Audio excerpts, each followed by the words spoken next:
Ayurvedic medicine అందమైన ఒత్తైన చుట్టూ జోయాస్తోనే సాధ్యం.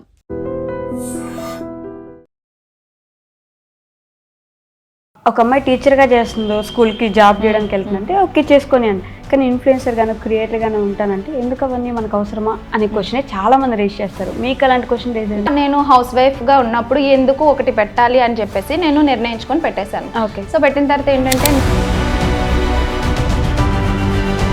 స్టార్టింగ్లో తెలియలేదు, మిలియన్స్ ఆఫ్ వ్యూస్ వచ్చేసరికి అందరికి క్లిక్ అయిపోతాం కదా, ఇంకా తెలిసిపోతుంది కదా. సో అప్పటి నుంచి స్టార్ట్ అయింది అనమాట, ఎక్కడి నుంచో రాలేదు. ఎందుకు అనడం, ఏదో చేసుకుంటుంది చేసుకోండి పోనీ చూద్దాం, అలా కాదు కదా. జెల్సినస్ ఒక ఫీలింగ్, ఆడదానికి ఆడదే శత్రువు అంటారు కదా, అది నిజమేంటి, అది పక్కా నిజం. ఎందుకంటే పెళ్ళి అయిపోయిన తర్వాత ఇటు సైడ్కి వచ్చేసిన తర్వాత మనం అసలు వాళ్ళకి ఇవ్వాలని వాళ్ళని అడగాల అనే క్వశ్చన్ ఎప్పుడైనా వస్తుందా? అసలు ఒక్కసారి ఒక అమ్మాయికి పెళ్ళి అయిపోయింది అంటే అమ్మ వాళ్ళు మన ఇంటికి వచ్చారనుకో, అది ఏంటంటే తినడానికి వస్తున్నారా అన్నట్టుగా చూస్తారు. ఎవరైనా సరే అలానే చూస్తారు. అంటే ఇప్పుడు మీ పేరెంట్స్ ఓకేనా, హ్యాపీయా మీ లైఫ్ గురించి? కానీ ఇన్ఫ్లుయెన్సర్గా మా అత్తే ఫ్యామిలీ అవని మా ఫ్యామిలీ అవని నేను ఎక్కువ చదువుకున్నాను అనమాట. ఓకే, సో కాకపోతే ఏంటంటే పిల్లలు పుట్టిన తర్వాత ఇంక నేను జాబ్ అది సో బాగా పుట్టక చేయాలనిపించింది. సో అప్పుడు ఒక వీడియో చూసా యూట్యూబ్లో. ఎవరు సపోర్ట్ చేస్తారు వీడియోస్ తీయడానికి? కానీ వీడియోస్ అన్నీ నేనే. పిల్లల్ని ఇద్దరిని మేనేజ్ చేసుకుంటూ చేయడం కష్టం కాదా? ఒక్కొక్కసారి ఎక్కువ ఉన్నాయంటే పర్ డే 3 తీయాలి అనుకోండి షూట్స్. సో అప్పుడు ఏం చేస్తానంటే, కానీ ఎంకమ్ వర్క్ చదువుకొని జాబ్ చేయట్లేదు చూడండి. అంటే నేను మళ్ళీ మనం చేసినా నాకు ఇంత పేమెంట్లు అవి రావు కదండి. ఒకవేళ చేసినా సరే మనకి ఎంత మహా అయితే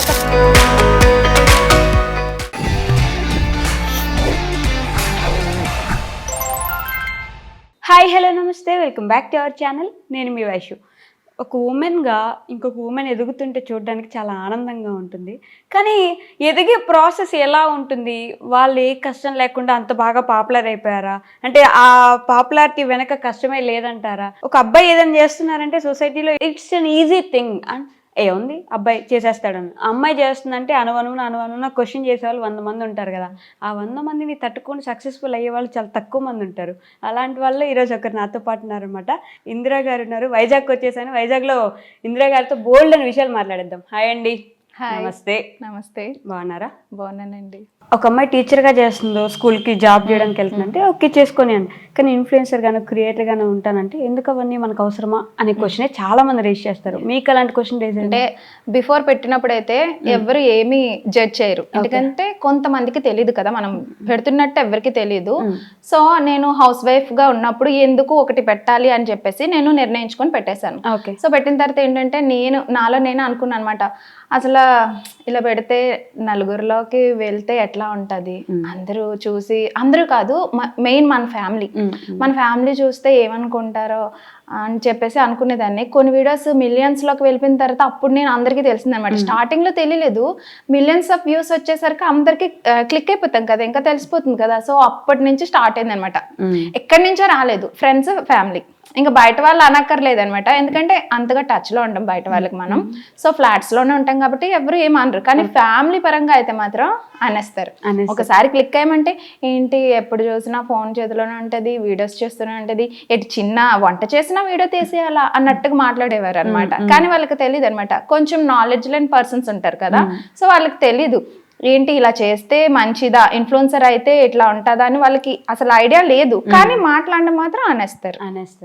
ఎందుకు అనడం, ఏదో చేసుకుంటుంది చేసుకోండి పోనీ చూద్దాం, అలా కాదు కదా. జెల్సినస్ ఒక ఫీలింగ్, ఆడదానికి ఆడదే శత్రువు అంటారు కదా, అది నిజమేంటి, అది పక్కా నిజం. ఎందుకంటే నిజంగా నాకు అన్న వాళ్ళు అయితే ఆడవాళ్ళే. మనం నేమ్స్ అవి రివీల్ చేయలేము, కానీ వాళ్ళకి తెలుసు ఎవరెవరు అంటున్నారు ఏంటి అనేది వాళ్ళకి తెలుసు. సో వాళ్ళకి నిజంగా ఎలాంటి అసలు. కానీ నేనైతే మాత్రం ఎక్కడ కూడా బ్యాక్ స్టెప్ వేయలేదు, ఎందుకంటే హస్బెండ్ సపోర్ట్ ఉంది. సో తనేమన్నారంటే ఇంక నువ్వు చేసుకెళ్ళిపో, నీకు నచ్చింది నువ్వు చేయి. తను నాకు కొంచెం సపోర్ట్ ఇస్తారు అన్నమాట. సో తన సపోర్ట్ ఉంటే నేను ఎక్కడి వరకైనా వెళ్ళగలను, అంతే కదా. అంటే వాళ్ళ ఫ్యామిలీ అవని మా ఫ్యామిలీ అవని ఎవరు వద్దన్నా సరే తను మెయిన్ నాతో ఉండాల్సింది తను, అంతే కదా. సో తను యాక్సెప్ట్ చేస్తే నేను ముందుకు సాగిపోతా. అంతేగా. సో మీరు ఎక్కడి నుంచి ఏం చదువుకున్నారు అసలు? నేనైతే ఎంకామ్ వరకు చదివా. సో ఫస్ట్ ఇయర్లో మ్యారేజ్ అయిపోయింది అనమాట. సో ఇద్దరిది లవ్ మ్యారేజ్ చేసుకున్నాం. సో అత్తయ్య మామయ్య అందరూ యాక్సెప్ట్ చేశాకే మా లవ్ మ్యారేజ్ అయింది అనమాట. కంప్లీట్ అయింది. ఇప్పటికి 7 years కంప్లీట్ అయింది. లవ్ మ్యారేజ్ చేసుకొని 9 years లవ్ చేసుకున్నాం. ఇప్పుడు మ్యారేజ్ అయ్యి 7 years అవుతుంది. 2 సంవత్సరాలు పట్టింది ఒప్పించడానికి. యా అంటే లేదు 9 years love plus 7 years marriage. 2010 లో లవ్ స్టార్ట్ అయింది. ఓ కాలేజ్ డేస్ లో. కాలేజ్ లో క్లాస్మేట్స్ ఇద్దరు? ఇద్దరం 6th నుంచి క్లాస్మేట్స్.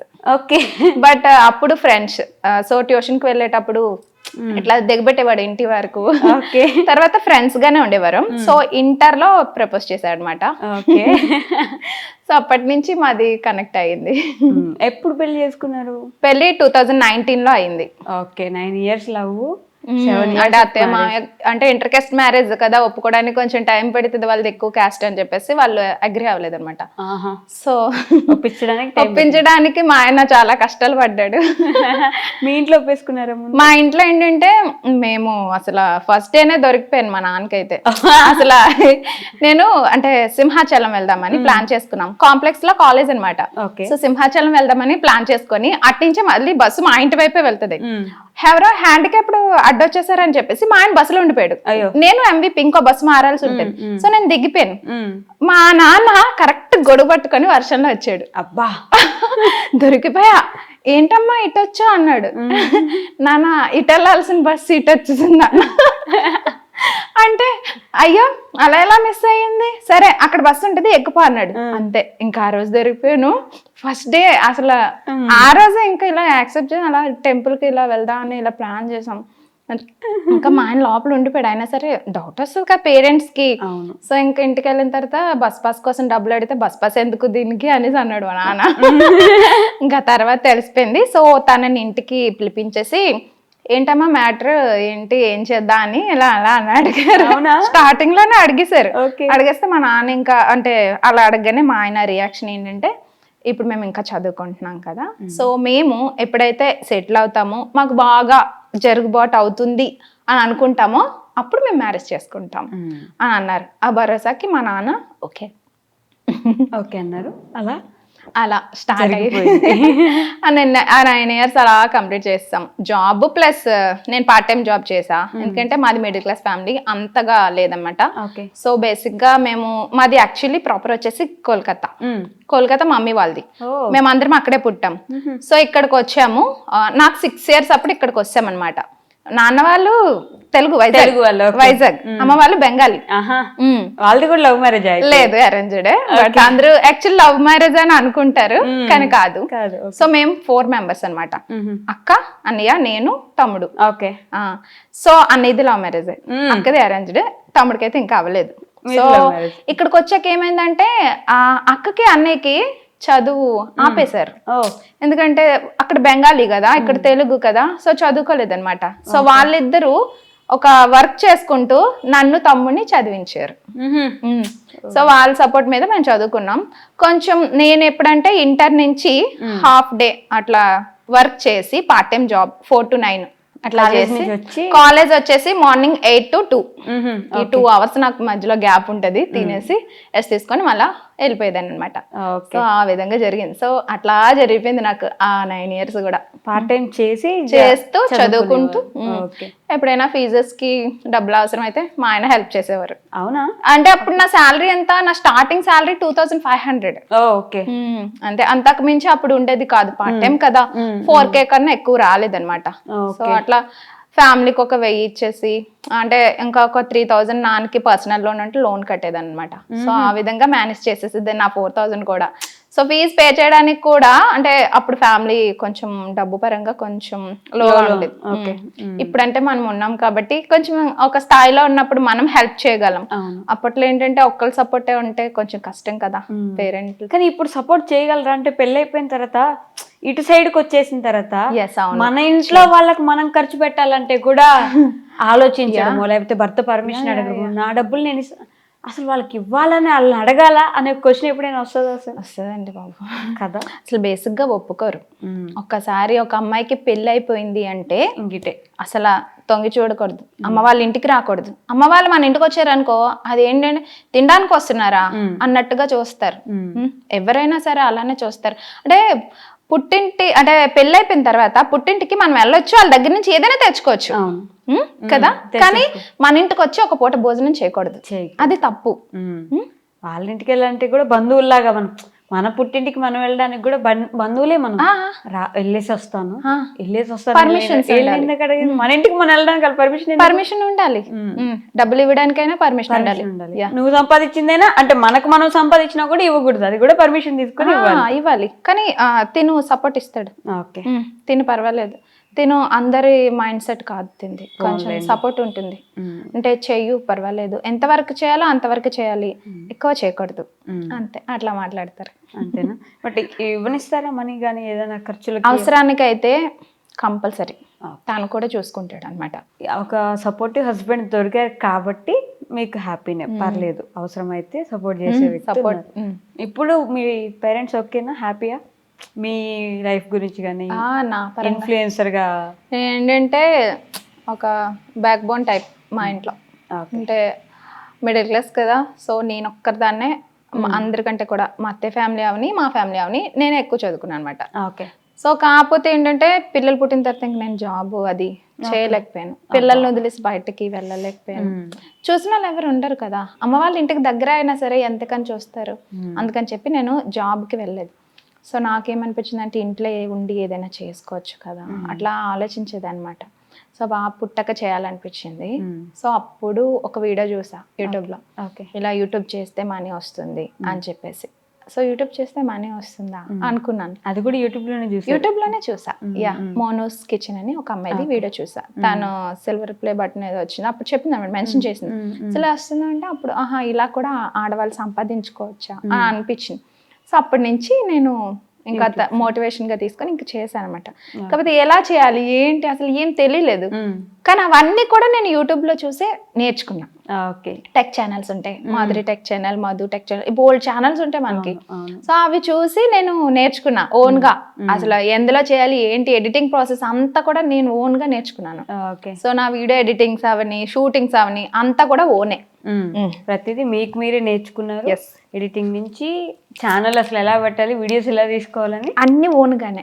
ఎవరు సపోర్ట్ చేస్తారు వీడియోస్ తీయడానికి? కానీ వీడియోస్ అన్ని నేనే మొత్తం తీసుకో. తను మార్నింగ్ 9కి వెళ్తారు, నైట్ 11-11:30కి వస్తారు. ఎందుకంటే తను క్రస్ట్ ఫుడ్స్ కంపెనీలో పార్ట్నర్షిప్ గా చేస్తున్నారు. సో ఈవినింగ్ నుంచి కేఫ్ రన్ చేస్తున్నారు, కేఫ్ ఉంది ఓన్ గా. సో కేఫ్ కి వెళ్ళిపోతారు. సో నైట్ మళ్ళీ 11:30 వస్తే ఒక్కొక్కసారి లంచ్ కి వస్తారు, 1 hour ఉంటారు, వెళ్ళిపోతారు. అంతకు మించి లేదు. పిల్లలు, ఇల్లు, ఈ ప్రొఫెషన్ అంతా నాదే, అన్ని మీరే చూసుకోవాలి. పిల్లల్ని ఇద్దరిని మేనేజ్ చేసుకుంటూ చేయడం కష్టం కాదా? అంటే ఒక్కొక్కసారి ఎక్కువ ఉన్నాయంటే పర్ డే 3 తీయాలి అనుకోండి షూట్స్. సో అప్పుడు ఏం చేస్తానంటే ఒక 1-2 hours మా అమ్మ వాళ్ళ దగ్గర విడిచిపెట్టేస్తాను పిల్లల్ని, అమ్మ వాళ్ళు చూసుకుంటారు. అప్పుడు నేను చేసేస్తాను, అయిపోయిన తర్వాత కాల్ చేస్తాను, తెచ్చేస్తారు మళ్ళీ ఇంటికి, అంతే. కానీ ఎంకమ్ వర్క్ చదువుకొని జాబ్ చేయట్లేదు చూడండి. అంటే నేను జాబ్స్ మనం చేసినా నాకు ఇంత పేమెంట్లు అవి రావు కదండి. ఒకవేళ చేసినా సరే మనకి ఎంత మహా అయితే ఒక 30K 40K వరకే మాత్రమే ఇస్తారు.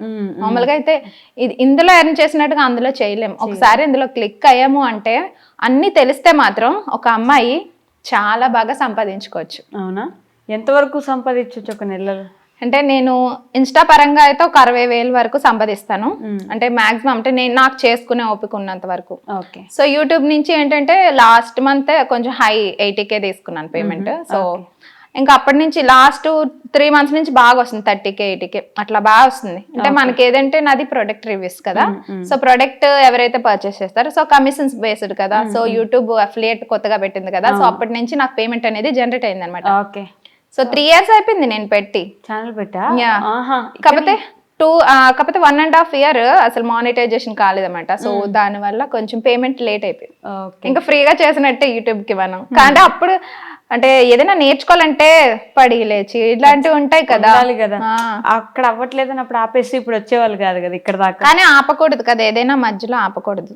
రావట్లేదు, వ్యూస్ రావట్లేదు అని చెప్పి ఎప్పుడు మధ్యలోని అసలు స్కిప్ చేయకుండా అట్లా కంటిన్యూ చేస్తాను డైలీ. కానీ కాదు ఇందిరా గారు, మీ వీడియోస్ చూస్తే ఆల్మోస్ట్ అన్ని ప్రమోషన్సే కనిపిస్తుంది. లిటరల్ మొత్తం అన్ని రివ్యూస్ ప్రమోషన్సే ఉన్నాయి. అవును. అలా చూసే వాళ్ళకి న్యాచురల్ గా ఇది పోతుందేమో కదా, అలా ఇబ్బంది ఏమి అనిపించదా మీకు? మిమ్మల్ని మీలాగా ఫాలో అయ్యే వాళ్ళకి ఇది అన్ని ప్రమోషన్లే చేస్తుంది ఇందిర గారు నేను అని. ప్రమోషన్స్ చేసినా అవి జెన్యున్ గా ఉంటేనే కదా చేస్తాను, అంటే ఫేక్ ఉండదు. కొన్ని ఫేక్ అంటే నాకు నచ్చంది ఏదైనా ఉంటే నేను రిటర్న్ చేసేస్తా. ఓకే. ఎందుకంటే ఫాలోవర్స్ మనల్ని నమ్ముకొని ఉంటారు కదండి, సో అందుకే నేను ఫేక్ చేయను. ఏ ప్రొడక్ట్స్ రివ్యూస్ అయినా సరే మనం యూస్ చేసింది మాత్రమే, అంటే నేను ఇంటికి ఏ పర్పస్ మీద తీసుకుంటానా కొన్ని, సో అవి మాత్రమే నేను రివ్యూస్ ఇస్తాను, హానెస్ట్ గా ఇవ్వాలి. సో అది మెయిన్ ఇంపార్టెంట్ అంతే. బట్ చేస్తారు అవి తప్పేముంది. ప్రమోషన్స్ చేయొచ్చు, తప్పు లేదు, కానీ ఎలాంటివి చేయాలో అలాంటివే చేయాలి. మాకు బెట్టింగ్స్ యాప్స్ వస్తాయి, జ్యోతిష్యాలు ఇట్లాంటివి వస్తాయి, కానీ మేము చెయ్యం, యాక్సెప్ట్ చేయం మేము, ఎందుకంటే మంచిది కాదు కదా. అవి జనాలకి ఇబ్బంది పడేలా ఉంటాయి కాబట్టి వద్దని ఆగిపోతారు. ఇవి ఏముంది కావాలంటే వాడుకుంటారు ఇంట్లో. సో ప్రొడక్ట్స్ అంటే నాది హోమ్ ఫైండ్స్ ఇవే కదా, సో ఇంట్లో యూజ్ అయిందే కదా నేను చేసేది, సో నేనేం తప్పు చేయట్లేదు కదా. అంటే మనకు ఒక జస్టిఫికేషన్ మనం ఇచ్చుకోగలిగితే ఆటోమేటిక్ గా సో అందుకని నన్ను ఎవరు జడ్జ్ చేయరు. మెయిన్ నాకేంటంటే బ్యాడ్ కామెంట్స్ రావు, ఈ ప్రొఫెషన్ లో నాకు బ్యాడ్ కామెంట్స్ రావు. ఒకవేళ వచ్చినా ఏంటంటే చిన్న చిన్న మిస్టేక్స్ ఏమైనా జరిగినప్పుడు వచ్చినా సరే హైడ్ చేసేస్తా. అవునా? అంతే, ఇంకేం చేయను. రియాక్ట్ అయ్యామనుకోండి జనాల్లో చెడ్డ అయిపోతాం. నేను బేసిక్ గా అసలు అవ్వను, రియాక్ట్ అవ్వరు. కామెంట్స్ పెట్టినా సరే హైడ్ చేసేయడమో డిలీట్ చేసేయడమో చేస్తారు, కానీ ఎందుకు రియాక్ట్ అయ్యే టైం వేస్ట్ అనుకుంటారు. రియాక్ట్ అయితే ఒకరికి చెప్పామంటే ఇంకొకరు యాడ్ అవుతారు, అది ఎక్కడికో వెళ్ళిపోద్ది. మనకి ఫ్యామిలీలో ఒక మంచి పేరు ఉన్నప్పుడు అలా బ్యాడ్ కామెంట్స్ వాళ్ళు చదివితే ఎట్లా ఉంటది, ఇంకా మన శత్రువులు చదివితే ఇంకా దారుణంగా ఉంటది. అవునా? ఖచ్చితంగా కదా. వాళ్ళకి అదే అవకాశం, చూడు ఎలా చేస్తున్నారో అమ్మాయి కామెంట్స్ అని చెప్పి అంటారు. అందుకే నేను రియాక్ట్ అవను బేసిక్ గా. మా ఆయన అయితే అస్సలు వద్దు డిలీట్ చేసే, అంతే. అంతేనా? కానీ రావు, బేసిక్ గా నాకైతే రావు, ఎందుకంటే మనకు అన్ని లింక్ లింక్ లింక్ అంతే, ఇది తప్ప వేరేది ఉండదు. Okay. So 3 years back start చేసినప్పటి నుంచి ఇప్పటి వరకు ఏం చేంజెస్ చూసారు మీ యూట్యూబ్ లో మీరు? నేను నేర్చుకునేది ఎడిటింగ్ స్కిల్స్ ఇంప్రూవ్ అయ్యాను. ఓకే. చాలా బాగా చేయడం నేర్చుకున్నాను, నాకు నేనే నేర్చుకున్నాను. అందరూ కూడా కాల్ చేసి అడుగుతారు, మీరు ఎందులో ఎడిటింగ్ చేస్తారు, ఎలా చేస్తారు, మీరు ఒక్కలే ఎలా చేసుకుంటారు అంటే, పిల్లలు మీరు మీ ఆయన అయినా తీస్తారా, లేదంటే ఎవరు తీరు, నేనే షూట్ చేసుకుంటా అని చెప్తాను నేను. ఓకే, మీరే షూట్ చేసుకుంటారు, నేనే ఎడిట్. నైట్ 12-1 అయిపోద్ది. ఎందుకంటే పిల్లలు పడుకునే తర్వాత వాయిస్ ఓవర్ ఇవ్వాలి, నేను బ్యాక్గ్రౌండ్ వాయిస్ ఓవర్ ఇస్తాను. సో పిల్లలు పడుకుంటారు కదా, వాళ్ళకి 9-10 పడుకోబెట్టేస్తాను. ఆ తర్వాత ఎడిటింగ్ చేసి వాయిస్ ఓవర్ ఇచ్చేటప్పటికి మా ఆయన వచ్చేస్తారు, లంచ్ చేస్తారు, భోజనం చేసేస్తారు, పడుకుని పోతారు. నేను ఇచ్చేసి 12-12:30 అప్పుడు పడుకుంటా వెళ్ళి. ఇంకా మళ్ళీ మార్నింగ్ 6:30 కల్లా లెగిసిపోతాను పిల్లల కోసం, మళ్ళీ క్యారేజెస్ అవి రెడీ చేయాలి కదా. బాబు 2nd క్లాస్ చదువుతున్నాడు, పాపకి లాస్ట్ వీకే వేసాను అనమాట, నర్సరీలో వేసాను. సో కొంచెం 2 hours వెళ్ళి వస్తుంది అనమాట. ఆ 2 hours లో కూడా ఇప్పుడు నేను వాయిస్ ఓవర్ ఇచ్చుకోగలుగుతున్నాను అనమాట. సో ఈ మధ్యలో ఏంటంటే నైట్ బేగా పడుకోగలుగుతున్నాను. అసలు చాలా మంది టైం ఉండట్లేదు, పిల్లల్ని చూసుకోవాలి, అది చేసుకోవాలి, ఇది చేసుకోవాలి, టైం ఉండదు. కానీ మీరు అన్నీ మేనేజ్ చేస్తున్నారు కదా, ఎలా చెప్తారు వాళ్ళకి, ఏం చెప్పగలరు ఈ టైం మేనేజ్మెంట్ గురించి? అంటే బాబు మార్నింగ్ వెళ్ళిపోయి ఈవినింగ్ వస్తాడు, సో ఓకే. సో ఇప్పుడు పాపనంటే ఇప్పుడు వేసాను. సో పాప ఉండేటప్పుడు ఏంటంటే మధ్యాహ్నం టైం పడుకుంది అనుకోండి, 1 hour అట్లా పడుకుంటుంది. ఆ 1 hour లో నేను షూటింగ్ చేయడం, మధ్యాహ్నం షూటింగ్ పెట్టుకుంటా, నైట్ ఎడిటింగ్ పెట్టుకుంటా, అంతేనండి. వాయిస్ ఓవర్ కూడా నైటే ఇచ్చేస్తా, ఎందుకంటే ఇంట్లో ఉన్న ఆడవాళ్ళకి ఏదైనా పిల్లలతో కష్టం కదా, బ్యాక్గ్రౌండ్ డిస్టర్బెన్స్ అది రాకూడదు కదా. సో అందుకని చెప్పేసి ఆ టైం ఎంచుకుంటా అనమాట. డోర్స్ అన్ని క్లోజ్ చేసి ఫ్యాన్ ఆఫ్ చేసి వాయిస్ ఇచ్చేస్తాను, అంతే. పేరెంట్స్ ఉన్నా వాళ్ళ అదే మీ అత్తయ్య వాళ్ళు ఉన్నా సరే, మన పిల్లలు అత్తయ్య వాళ్ళు ఇక్కడ ఉండరు, ఇక్కడ ఉండేవారు దగ్గరలో విలేజ్కి వెళ్ళిపోయారు అనమాట వాళ్ళు. సో వాళ్ళు చూడడం కష్టమే. వాళ్ళు ఏంటంటే మామయ్య ఒకరి మీద డిపెండ్ అవ్వకూడదు, కొడుకులు ఉన్నా సరే డిపెండ్ అవ్వకూడదు, ఎందుకంటే కాళ్ళు చేతులు బాగున్నంత వరకు మేము కష్టపడతాం అనేసి మామయ్య అనుకుంటారు అనమాట. సో వాళ్ళు అందుకని వాళ్ళు స్వతహాగా వాళ్ళు బతుకుతున్నారు, మేము అప్పుడప్పుడు వెళ్ళి చూసి వస్తాం, అంతే. సో యూట్యూబ్ కొత్తగా స్టార్ట్ చేసే వాళ్ళు చాలా మంది ఉంటారు కదా, వాళ్ళకి మీరు జెన్యూన్ గా చెప్పాలనుకునే సలహా ఏంటి? చేయాలి అండి, ఎందుకంటే యూట్యూబ్లో మనకి చాలా గ్రోత్ ఉంటుంది, చాలా బాగుంటుంది. ఒక అమ్మాయి ఓన్గా డబ్బులు సంపాదించాలి అంటే కంపల్సరీ యూట్యూబ్ చేయాలి. ఎందుకంటే కొంతమందికి యూట్యూబ్ కోసం తెలుసు, ఇన్స్టా కోసం తెలియదు. సో నేను అప్పుడు సజెషన్ ఇవ్వడం స్టార్ట్ చేశాను, కొన్ని వీడియోస్ చేశా. ఓకే. ఏంటంటే యూట్యూబ్ చేస్తే మనకి ఎలా అమౌంట్ వస్తుందో ఇన్స్టాగ్రామ్ చేస్తే కూడా అలాగే అమౌంట్ వస్తుంది. సో ఆ విధంగా నేను చెప్పడం స్టార్ట్ చేశా. చాలా మంది చేశారు, ఇప్పుడు డబ్బులు సంపాదిస్తున్నారు. వాళ్ళు తిరిగి నాకు మెసేజ్ పెడుతుంటే నాకు చాలా హ్యాపీగా అనిపించింది. ఇప్పుడు అందరికి 100K అబౌవ్ ఫాలోవర్స్ వచ్చేసారు అన్నమాట. డబ్బులు ఎర్న్ చేసి నాకు చెప్తుంటే ఓ నన్ను ఇన్స్పైర్ అయ్యి ఇంతమంది చేశారా, నేను ఒకరిని చూసి నేను పెట్టాను, నన్ను చూసి ఇంతమంది పెట్టారా అనిపించింది నాకైతే. స్టార్టింగ్ ఒడిదుడుకులు అంటే పడతాం లేస్తాం అట్లా ఉంటది. ఇప్పుడు ఒక బేబీ ఇలా పుట్టంగానే లెగ్స్ నడిచేది కదా, సో అలా అన్నమాట. యూట్యూబ్ కూడా అంతే ఉంటాయి, అన్ని ఉంటాయి, బ్యాడ్ కామెంట్స్ ఉంటాయి, ఫ్యామిలీ ప్రెజర్ ఉంటుంది, ఎందుకు చేస్తున్నావు ఇట్లాంటివన్నీ వస్తాయి. ఆ యూట్యూబ్ మేడం వచ్చింది ఇట్లా కూడా అంటారు. కానీ అవన్నీ కూడా మనం పక్కన పడేయడమే. మనకి ఏదనిపిస్తే అది చేయాలి, కానీ కంపల్సరీ చేయాలి. ఎవరైతే ఇంట్లో అంటే బయటకు వెళ్ళి పాపం చాలా మంది చేయలేరండి ఆడవాళ్ళు. నా అలాగే అందరూ కూడా అనుకుంటారు కదా చేయాలి, ఏదైనా డబ్బులు సంపాదించి. ఇప్పటికీ చాలా మంది సజెషన్స్ అడుగుతూ ఉంటారు, నేనైతే ఇదే చెప్తాను. ఎందుకంటే ఈ ప్రొఫెషన్ నాకు నచ్చింది, చాలా బెస్ట్. అది నేను అమ్మాయిలు చేయొచ్చు, చాలా బాగుంటుంది, కానీ రాంగ్ వేలోకి వెళ్ళకూడదు. సో పర్ఫెక్ట్ గా వెళ్తే మన రీచ్ బాగుంటుంది, మనం కూడా ఒక లెవెల్లో ఉంటాం. ఇన్స్టాగ్రామ్ లో డబ్బులు ఎలా వస్తాయి అంటే ప్రమోషన్స్ కి? ఓకే, ప్రమోషన్స్ కి డబ్బులు వస్తాయి. మనం ప్రమోషన్స్ తెచ్చుకోవాలంటే ముందు ఫాలోవర్స్ తెచ్చుకోవాలి. ఫస్ట్ ఫాలోవర్స్ ని గ్రోత్ చేసుకోవాలి. సో గ్రోత్ చేయాలంటే మనం వాళ్ళకి యూజ్ అంటే జనాలకి యూజ్ అయ్యే వీడియోస్ చేస్తే ఫాలోవర్స్ ఆటోమేటిక్ గా వస్తారు. జనాలకి మీ పర్సనల్ లైఫ్ గురించి ఇంట్రెస్ట్ ఉండదు అసలు ఎప్పుడు? అంటే మీరు అన్ని లింక్స్ వీడియోస్ వీటి గురించి చెప్తుంటారు కదా, సో మీ పర్సనల్ లైఫ్ గురించి అసలు ఇంట్రెస్ట్ ఉండదా? అంటే అడుగుతారు కొంతమంది, మరి ఇది ప్రొఫెషన్, ఇది వేరు కదా. సో అందుకని నేను షేర్ చేయలే ఎప్పుడూను. సో నేను ఈ 2 క్వశ్చన్స్ మ్యాండేటరీ అడుగుతాను, మిమ్మల్ని కూడా అడుగుతాను అనమాట. The most happiest moment in your life ఇప్పటి వరకు? ఏముంది, నా కొడుకే. అవునా? ఫస్ట్ సో నేను ఒక 1 డే అంతా కూడా పెయిన్ పడి, 1 డే నార్మల్గా కాదు. సో ముందు రోజు ఉదయం 7 నుంచి మరుసటి రోజు ఉదయం 7 వరకు పెయిన్ పడితే వాడు పుట్టాడనమాట. సో అప్పుడు అది నా హ్యాపీయెస్ట్ మూమెంట్ నా లైఫ్లో. సగం మంది ఆడవాళ్ళకి అలానే ఉంటుంది. ఇప్పుడు ఆల్మోస్ట్ నేను చాలా మంది ఆడవాళ్ళని అడిగితే నా ఫస్ట్ బేబీ పుట్టినప్పుడు ఎందుకంటే అది చాలా మెమొరబుల్. కానీ పెయిన్ అంతున్నా కూడా ఆ నిమిషం మర్చిపోతారు. అంటే అంత పెయిన్ పడి నాకు 9 months వామిటింగ్స్, అసలు ఏం తినేదాన్ని కాదు, టాబ్లెట్స్ కూడా వేసుకోలేదు నేను.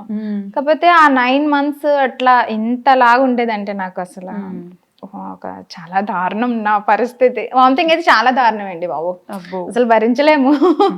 అయితే ఇంకా పెయిన్స్ వచ్చాయి, తర్వాత పెయిన్స్ రాలేదన్నమాట. పెయిన్స్ రాలేదు, కొంచెం ఇంజెక్షన్స్ అవి వేసేసి పెయిన్స్ తెప్పించారు. సో 1 day అంతా చాలా కష్టపడ్డాను. కానీ ఇప్పుడైతే ఇంకా వాడు పుట్టాడో అన్ని మర్చిపోయా అసలు. వాడి ఫేస్ నా బాడీ మీద పెట్టేశారు వాడిని తీసుకొచ్చి, ఇంక వాడిని చూడగానే మర్చిపోయా అసలు. అదంతా ఇంకేం గుర్తుకు రాలే. ఇంకా తర్వాత హ్యాపీ, నాకు ఎంత హ్యాపీ అనిపించిందో. ఓకే.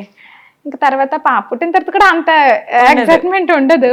అంటే పాప పుట్టిందని హ్యాపీనెస్ ఉంటది, కానీ ఫస్ట్ టైం కదా మనం, అంటే ఇట్లా అది ఉంటది మెమరబుల్ గా, మర్చిపోకుండా మైండ్ లో పెట్టేసుకుంటారు అంతే, అది మర్చిపోలేము.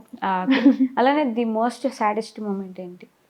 సాడెస్ట్ మూమెంట్ అంటే నా మ్యారేజ్ టైంలో డబ్బులు అరేంజ్ చేయడం కొంచెం కష్టమైపోయింది. మ్యారేజ్ అనుకున్నాం, ఓకే, కరెక్ట్గా 15 days ఉందనగా అమౌంట్ సెట్ అవ్వలే. అయ్యో, అప్పు ఇస్తామనుకున్న వాళ్ళు కూడా చేతులు ఎత్తేసారు. సో ఆ టైంలో ఫ్యామిలీస్ని, రిలేటివ్స్ని చాలా మందిని అడిగాం, బ్రతిమలాడాం, కానీ ఎవరు డబ్బులు ఇవ్వలే. ఆ టైంలో చాలా కష్టమైపోయింది. పెళ్ళి కూడా ఆపేద్దాం అనుకున్నాం, కానీ ఆ టైంలో మా అన్నయ్య, మా తమ్ముడు, మా మరిది మెయిన్ అందరూ కూడా, మా ఆయన చాలా ఫీల్ అయిపోయారు అనమాట. సో వీళ్ళ సపోర్ట్ వల్ల ఏంటంటే మా మ్యారేజ్ జరిగింది. ఇంత డబ్బు లేకపోయినా సరే అడ్జస్ట్ చేసుకొని ఒక 2-3 అడిగి ఎవరో ఒకరు ఇంత అని సహాయం చేస్తే ఒక కొంచెం మొత్తానికి అలా మ్యారేజ్ అయితే జరిగిపోయింది. మన దగ్గర ఏదో బాధ. ఇప్పుడు అసలు పెళ్ళి అంత గ్రాండ్ గా చేయకపోతే ఏమైంది, రిజిస్టర్ మ్యారేజ్ చేసేసుకోవచ్చు అని ఆలోచన ఉంటుంది కదా. అంటే కొందరు ఏంటంటే మర్యాదల కోసం ఆలోచిస్తారు కదా, వాళ్ళు వచ్చేది తింటారు, తిన్న దాంట్లో కూడా ఇదే ఒక వంకలు ఎత్తికి వెళ్తారు. వెళ్తారు. కాబట్టి మ్యారేజ్ మాత్రం చాలా బాగా జరిగింది. అసలు ఆగిపోద్దేమో అని అనుకున్నాము, కానీ బాగా జరిగింది. అమ్మో, డబ్బులు సెట్ అవ్వకపోవడం అనేది పెద్ద, అసలు అదే మెయిన్ కదా పెళ్ళి అంటే. పెళ్ళికి ఉండాలి కదా, మినిమం ఉండాలి కదా, ఆ మినిమమే లేకుండా దిగిపోయాం. అసలు కష్టమైపోయింది అప్పట్లో, కానీ ఇప్పుడు అట్లా లేదులే, ఇప్పుడు బానే ఉంది, ఇప్పుడు సెట్ అయిపోయింది మంచిగా. ఇప్పుడు ఒకరికి కావాలన్నా ఇచ్చే ఇదిలో మేము ఉన్నాం. మా ఆయనకి ఏంటంటే అప్పు చేసే అలవాటు లేదు, ఎవరి దగ్గర అప్పు తీసుకోడు అసలు. మెయిన్ ఆ టైంలో పెళ్లి ఆగిపోతున్నా సరే అప్పు చేయలే. ఓకే, అప్పు చేసే క్యారెక్టర్ కాదు తంది. ఇస్తాడు ఎవరికైనా, కానీ తీసుకోడు. మేము అసలు మాకేంటంటే సడన్ గా చేతులు ఎత్తేగానే ఇంకా బాధ అనిపిస్తుంది, చాలా ఫీల్ అయిపోయాము అందరం. పెళ్లికి అప్పు చేయడమే ఫస్ట్ తప్పు ఆల్మోస్ట్ ఇండియన్. కానీ అప్పు చేసి పెళ్లి అంతే, ఆల్మోస్ట్ అందరు అంతే ఉంటుంది. అప్పు చేసి ఎలాగైనా సరే గ్రాండ్ గా చేసి పంపించాలి పెళ్లి అని చెప్పి అనుకుంటారు. కానీ ఏమవుతుంది, కొన్ని వేస్ట్ అయిపోతాయి పెళ్ళిళ్ళు, కొన్ని బెస్ట్ మెమరీస్ గా ఉండిపోతాయి. ఇంకా లవ్ మ్యారేజ్ అంటారా, ఇంకా సర్దుకుపోవడమే అంతే. నాకు ఈ డౌట్ ఎప్పుడు ఉంటుంది, అరేంజ్డ్ మ్యారేజ్ చేసుకున్న వాళ్ళు సర్దుకుపోతారు, లవ్ మ్యారేజ్ చేసుకున్న వాళ్ళు సర్దుకుపోతారు. మేము ఎందుకు సర్దుకుపోతాం తెలుసా? ఫస్ట్ వచ్చేసి ఇష్టపడి చేసుకున్నాం కదా, సో అమ్మ వాళ్ళకి చెప్పామనుకో, నీకు నచ్చినట్టు కదా నువ్వు చేసుకున్నా. సో అత్తయ్య వాళ్ళని అడిగామనుకో, మా ఆయన కూడా అదే క్వశ్చన్, మీరు ఇష్టపడే కదరా చేసుకున్నారు, సర్దుకుపోండి అంటే అంతే. ఇంకా వేరేది ఉండదు. ఇంకా చెప్పాలన్నా కూడా భయం వేస్తుంది, ఏమన్నా చెప్తే మీరిద్దరు అనుకొని చేసుకున్నారు, ప్రేమించుకున్నారు, చేసుకోండి మీ ఇష్టం అంతే. నాకు అదే మాట వచ్చి, అందుకని మా మధ్య ఏం జరిగినా నేను షేర్ చేయడం మానేసా మొత్తానికి. మా నాన్న అయితే ఒకటే మాట, సర్దుకుపోమ్మా, జీవితం అంటే అట్లానే ఉంటది అని అలా చెప్పి నన్ను మొత్తానికి నేను ఇంకా మైండ్ సెట్ లోకే వెళ్ళిపోయాను అనమాట. ఇంకా అంటే అరేంజ్డ్ మ్యారేజ్ అయితే ఈవెన్ అయితే ఇద్దరు వచ్చి కూర్చోబెట్టి మాట్లాడతారు. లవ్ మ్యారేజ్ మిత్రులు అనుకుని చేసుకుని చూసుకోండి మీరు. అసలు ఎవరు ఇన్వాల్వ్ అవ్వరు లవ్ మ్యారేజ్ లో, అసలు ఎవరు ఇన్వాల్వ్ అవ్వరు, సమస్య లేదు అసలు, వదిలేస్తారు ఇంకా అంతే. ఇంకా మన అందరికి అట్లా సర్దుకుపోమ్మా. చిన్నప్పటి నుంచి ఆడపిల్లలకైతే ప్రధానికి నువ్వు సర్దుకుపోవాలి, గొంతు రేస్ చేసి మాట్లాడకూడదు, అరవకూడదు, ఇలానే ఉండాలి ఆడపిల్లలు అని చెప్పి తొక్కేస్తారు. మ్యారేజ్ అయ్యాక కూడా అంతే కదా, ఆటోమేటిక్ గా అయిపోతుంది కదా. భర్త చెప్పిన మాట భార్య వినాలి, భార్య మాట వింటే భర్త చెడిపోతాడు. అదొకటి క్రియేట్ చేసి ఉంచేసారు అనమాట. అది ఎవరు క్రియేట్ చేశారో తెలియదు కానీ అదైతే ఉండిపోయింది. నిజానికి వింటేనే కదండి ఎవరైనా బాగుపడతారు. ఇప్పుడు నువ్వు ఒక తప్పు చేస్తున్నావు, ఆ తప్పుని తప్పు అని మనం చెప్పకూడదు, చెప్తే చెడ్డ చెప్పకూడదు. నువ్వు ఏది చేసినా నేను సైలెంట్గా ఉన్నా అనుకో, అక్కడ గొడవ జరగదు. మా నాన్న అదే చెప్తాడు, నువ్వు తను ఏం చేసినా నువ్వు సైలెంట్గా ఉండు, మీరు హ్యాపీగా ఉంటారు, మీ లైఫ్ హ్యాపీగా ఉంటుంది. ఇదే నిన్ను తను బాగా చూసుకుంటున్నాడు కదా, ఏ లోటు పాటు ఏం లేకుండా బాగా చూసుకుంటున్నాడు. తను ఏం చేసినా సరే నువ్వు సైలెంట్ గా ఉండు, అదే నేర్పించారు, అదే ఫాలో అయిపోతున్నావు. అంతే, అదే నేర్పిస్తారు అందరికి. ఏమైనా సరే నువ్వు గమనుండమ్మా, అయిపోతాయి అన్ని అవి అని. కానీ మరీ ఎక్కువ క్లిష్ట పరిస్థితుల్లో ఉంటే మాత్రం పేరెంట్స్ సపోర్ట్ చాలా అవసరం ఉంటది ఖచ్చితంగా అమ్మాయికి. అంత పరిస్థితుల్లో ఉన్నప్పుడు మాత్రం కంపల్సరీ అవసరం ఉంటది. అలాంటప్పుడు పేరెంట్స్ కంపల్సరీ చూసుకోవాలి, ఆడపిల్లకు భరోసాగా ఉండాలి. సో మనకి పర్వాలేదు, మన లైఫ్ బాగానే ఉంది, అంతగా ఏమీ లేదు. తను ఓన్ గా ఫ్లాట్ కొనుక్కున్నాం ఆఫ్టర్ మ్యారేజ్. మా బాబు పుట్టాక 1 year లోపే ఫ్లాట్ కొనుక్కున్నాం. సో పర్సనల్ గా కొనుక్కున్నాం కాబట్టి లోన్ అప్లై చేసి కొనుక్కున్నాం. సో హ్యాపీగా ఉన్నాం, పర్లేదు. ఇప్పుడు సెటిల్ అయిపోయాం. అంటే ఇంకా అంతకు మించి ఏముంటది చెప్పండి, అంతే కదా. ఒకళ్ళ దగ్గర ఆడుకొని తినే కన్నా మనది మనం తినడం బెస్ట్, అంతే. సో ఫైనల్ గా మీ గోల్ ఏంటి లైఫ్ లో? ప్రత్యేకంగా ఏముంటాయి, మనం ఇంట్లో అంటే పిల్లల్ని బాగా చూసుకొని, ఇంకా ఇప్పుడైతే నేను ఒక లెవెల్లో ఉన్నాను అనిపిస్తుంది నాకైతే. ఎందుకంటే బయటకు వెళ్తే చాలు, మీరు యూట్యూబ్ చేస్తారు కదా, మీరు ఇన్స్టాగ్రామ్ చేస్తారు కదా, మీరు ఇందిరా గారు కదా, పేరు పెట్టి పిలవడం అది మెయిన్ నాకు సంతోషం. అంటే అప్పుడు అనిపించింది, ఓకే నేను ఒక ఐడెంటిఫై ఉంది నాకు, అంటే నన్ను కూడా గుర్తిస్తున్నారు అని చెప్పేసి ఒక హ్యాపీనెస్ వచ్చింది అనమాట. సో చాలు, అది చాలు నాకు. ఇంకా ఇదే నా కెరియర్ అనిపించింది నాకైతే, బాగా అనిపించింది. సో మీ సబ్స్క్రైబర్స్ కి, ఫ్యాన్స్ కి ఏమైనా చెప్పాలనుకుంటే కెమెరా చూసి చెప్పేది.